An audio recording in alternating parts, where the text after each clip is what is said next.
What's going on? It's your boy CJ Goodfella back with the Boxing Clinic, and I think we have another great fight that could be brewing in 2018.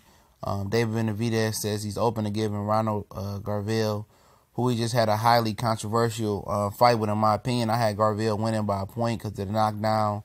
I think he got an 11 for the 12th round. It was a highly competitive fight, but comes out to find out that Benavidez hurt his hand in the fight.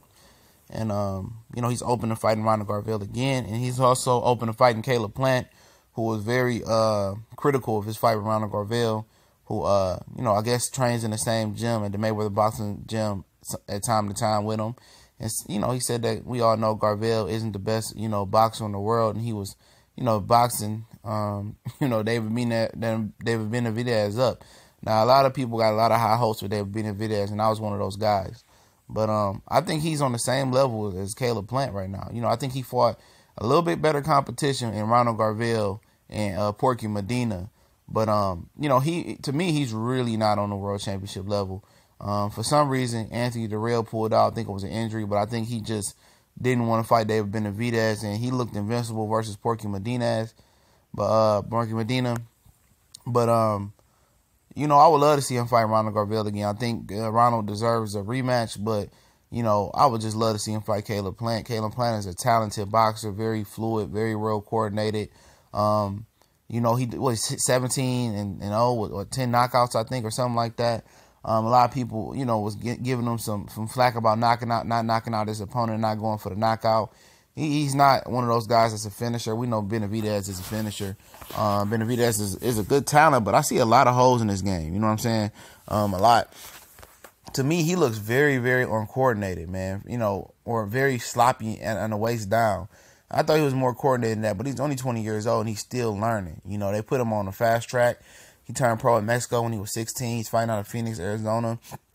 But right now, to me, after watching him fight Ronald Garville, I think he's very, very beatable.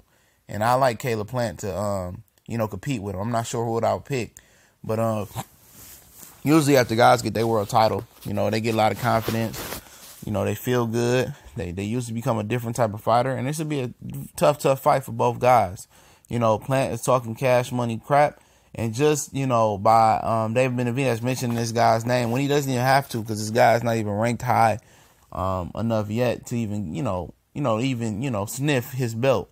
By him mentioning them just shows me that he has to, the fortitude to want to take on any and all challengers. And Benavidez is talented, and so is Caleb Plant. That's what makes this matchup so mouthwatering. You know what I'm saying? Benavidez can punch. He can box a little bit. He's tall. He's rangy. But like I said, he can be outboxed, and he was getting outboxed almost in the pine box versus Ronald Garville, and that's what Caleb Plant does. He's a good defensive fighter, good head movement, good offense to defense. Fluid fighter. He talked about how he outboxed, George Groves in the gym 50 rounds out of 50 rounds. And you could tell he was dead serious. He's looking for opportunity. And David Benavidez, opening the door for a guy that's not getting too many opportunities at 160 and 168, who's been fighting between the two, just shows me that he's a real boss. He ain't scared of nobody. Just by mentioning his name, because he don't have to mention his name. Plant was critical of his performance versus Ronald Garville, but that's his first world title step-up fight. I'm pretty sure the Butterflies is out now, and I'm pretty sure if he fight Garville, it'll be a different totally type of fight next time. He didn't even have to mention Plant name. It just showed me that Benavidez is a true warrior and ready to take on any and all challengers.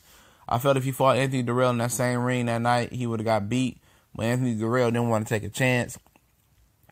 I felt that he faked his injury, in my opinion, and that's just my opinion right there. I don't think he just wanted no parts of Benavidez, and it's a new era of super middleweight coming in. He going to have to get with the program or get pushed out to go to 175 because these kids are talented.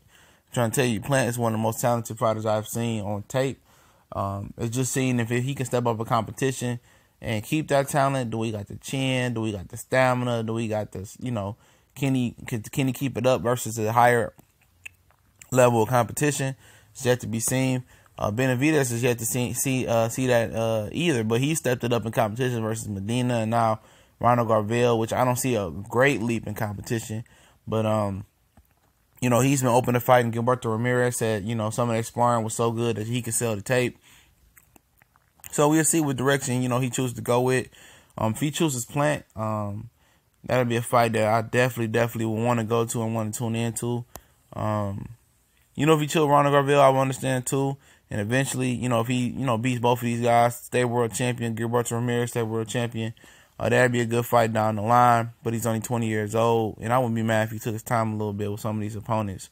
But we gone.